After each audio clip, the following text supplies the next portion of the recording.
Hello students, आज की class में हम कंपैरेटिव इवोल्यूशंस करेंगे। जो फॉर्म ऑफ ऑर्गेनाइजेशन हमने लास्ट क्लासेस में डिस्कस किया था, उसका हम एक कंपैरेटिव चार्ट बनाया हमने। हम इस चार्ट के थ्रू उस पॉइंट को रिवाइज करेंगे, प्लस में हम कंपेयर करेंगे इन फॉर्म ऑफ ऑर्गेनाइजेशन में।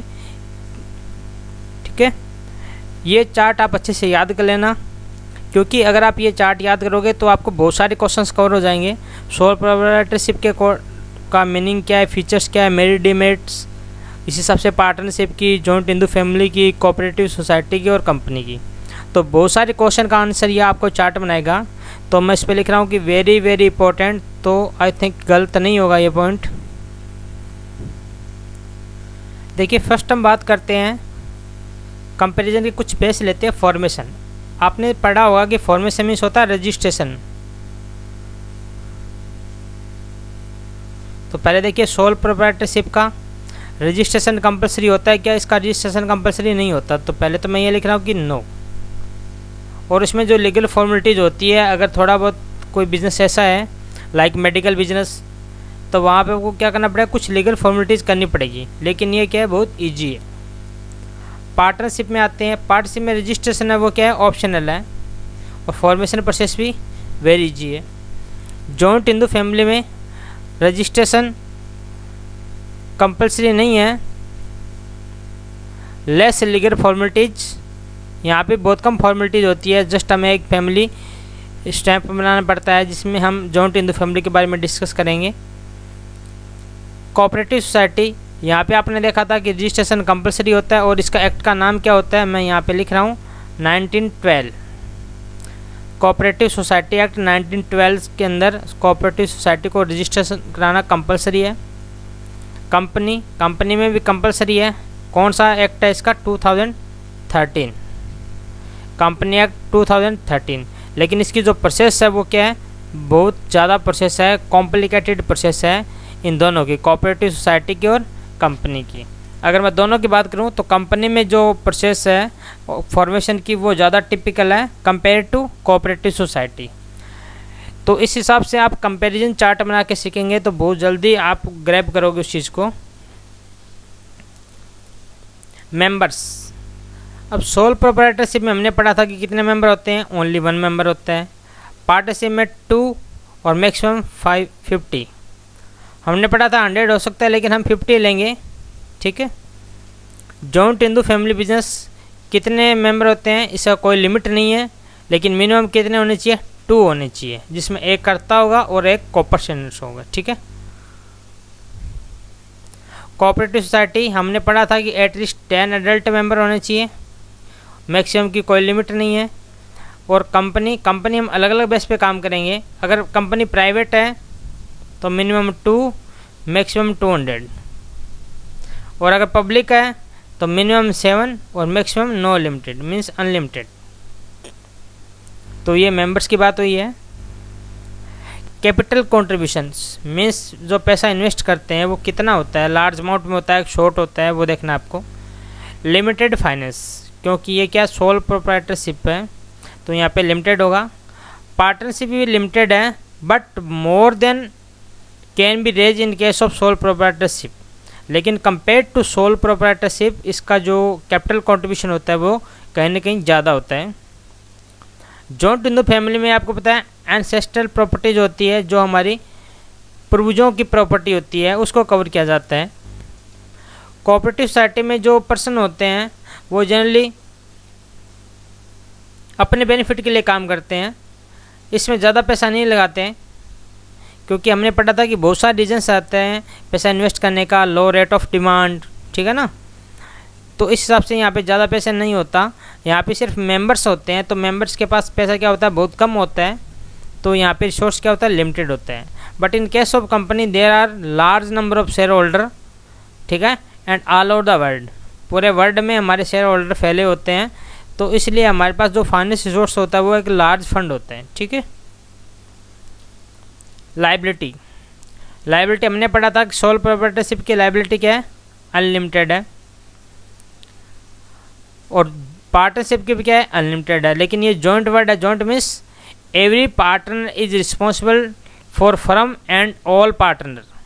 अगर फर्म ने कुछ गलत कर दिया तो सभी पार्टनर उसके लिए रिस्पॉन्सिबल होंगे, और अगर किसी एक पार्टनर ने कुछ गलत कर दिया तो जितने भी रिमेनिंग पार्टनर हैं वो भी उस काम के लिए रिस्पॉन्सिबल होंगे। मीन्स यहाँ पे जो लाइबिलिटी होती है वो क्या होती है, जॉइंट लाइबिलिटी होती है। जॉइंट इन द फैमिली में हमने लाइबिलिटी का टॉपिक पढ़ा था, जिससे हमने देखा था कि यहाँ पे limited as well as unlimited दोनों लाइबिलिटी मिलती है। लिमिटेड होता है मेंबर्स की और अनलिमिटेड होता है कर्ता की। मीन्स कर्ता is responsible for all control and management. कर्ता के हाथ में होता है सब कुछ, तो कर्ता ही उसके लिए क्या होता है, रिस्पॉन्सिबल होता है। और रिस्पॉन्सिबल कौन से वाला, पर्सनल रिस्पॉन्सिबल, जिसको हम बोलते हैं अनलिमिटेड लाइबिलिटी। कोऑपरेटिव सोसाइटी आपको पता है यहाँ पे क्या होता है, लिमिटेड लाइबिलिटी होता है। मीन्स वो बंदा अपना जो कंट्रीब्यूशन बचा हुआ है उतना ही मंगा सकते हैं, मुझसे ज़्यादा हम उससे नहीं मंगा सकते।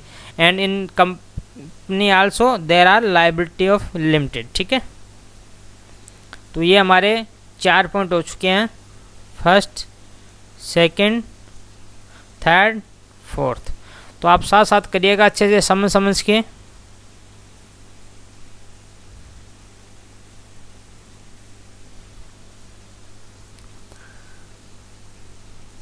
Point number 5, control and management.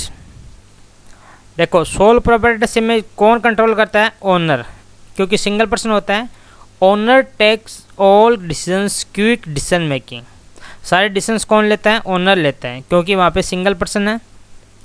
Partner के अंदर आइए, पार्टनर में जो डिसीजन लिए जाते हैं वो क्या लिए जाते हैं, कंसेंट ली जाती है सभी पार्टनर्स की। Consent of all partners is needed. 4 partner है तो चारों पार्टनर को बुला के हम उससे कंसेंट लेके कोई काम करेंगे, अदरवाइज हम काम नहीं कर पाएंगे। ठीक है ना। और जॉइंट इन द फैमिली की बात करो तो वहाँ पे डिसीजंस जो प्रोसेस होती है वो कौन कवर करता है, वो करता है कर्ता, क्योंकि कंट्रोल और मैनेजमेंट किसके हाथ में होता है, कर्ता के हाथ में होता है। और कोऑपरेटिव सोसाइटी की बात करें तो हमने पढ़ा था कि कोऑपरेटिव सोसाइटी में क्या होता है, इलेक्शन होते हैं, जिसके थ्रू एक गवर्निंग बॉडी को इलेक्ट किया जाता है, और वो बॉडी ही क्या करेंगे, कंट्रोल और मैनेजमेंट करेंगे। तो इसमें देखिएगा, elected representative that is managing committee take decisions, सारे डिसीजंस वही लेते हैं। और कंपनी में हमने लास्ट टू लास्ट क्लास में एक डायग्राम बना के हमने शो किया था कि ओनर होते हैं वो डिफरेंट प्लेस के ऊपर रहते हैं, तो इसके लिए पॉसिबल नहीं होता कि वो उसको मैनेज कर पाए। तो इसके लिए वो एक मीटिंग ऑर्गेनाइज करता है और उसमें रेजुलेशन पास करता है कि हम एक मैनेजिंग कमेटी को अपॉइंट करें, जिसको बोलते हैं बोर्ड ऑफ डायरेक्टर। और फिर जो बोर्ड ऑफ डायरेक्टर है वो हमारी कंपनी को क्या करेगा, कंट्रोल करेगा, मैनेज करेगा। तो आप इसमें देखिएगा, separation between ownership and management. यहाँ दोनों में क्या होता है, सेपरेशन होता है। ओनरशिप वो होता है जो पैसा इन्वेस्ट करता है, मैनेजमेंट वो होता है जो उसको कंट्रोल या मैनेज करता है हमारे बिजनेस को। Point number 6, continuity, means business continue रह पाएगा या नहीं रह पाएगा।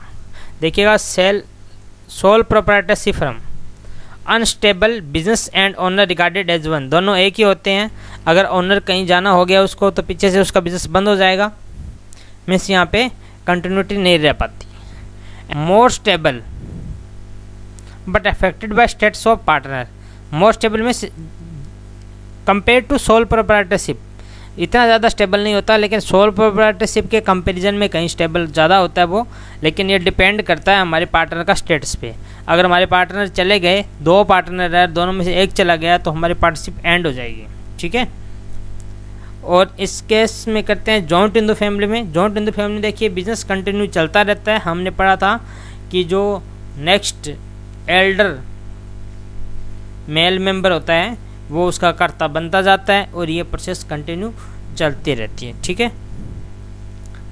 And in case of cooperative society stable, इसमें भी क्या होता है, स्टेबल होता है, क्योंकि एक बार कोऑपरेटिव सोसाइटी बन गई तो उसमें उससे रिलेटेड जो भी लेबर वगैरह है, मेंबर वगैरह है, वो उसमें अपने आप पार्टनर बनते जाते हैं, मेंबर बनते जाते हैं। तो फिर अगर कोई एक आधा मेंबर चला भी जाता है या आ भी जाता है तो उस चीज़ का उसमें कोई इफेक्ट नहीं पड़ेगा, मीन्स हमारा बिजनेस स्टेबल रहेगा। और कंपनी में तो हमने पढ़ लिया कि कंपनी के शेयर होल्डर होते हैं और वो इजीली ट्रांसफरेबल होते हैं। अगर आपको पैसे की ज़रूरत है तो आप उसको मार्केट में सेल कर दो शेयर को, वो उसके पास चला जाएगा। अल्टीमेटली कंपनी पे कोई फैक्टर नहीं पड़ेगा, कंपनी का जो इनकम है वो क्या रहेगा, स्टेबल रहेगा। ठीक है, तो आप इस कंपैरिजन चार्ट को अच्छे से कर लीजिएगा,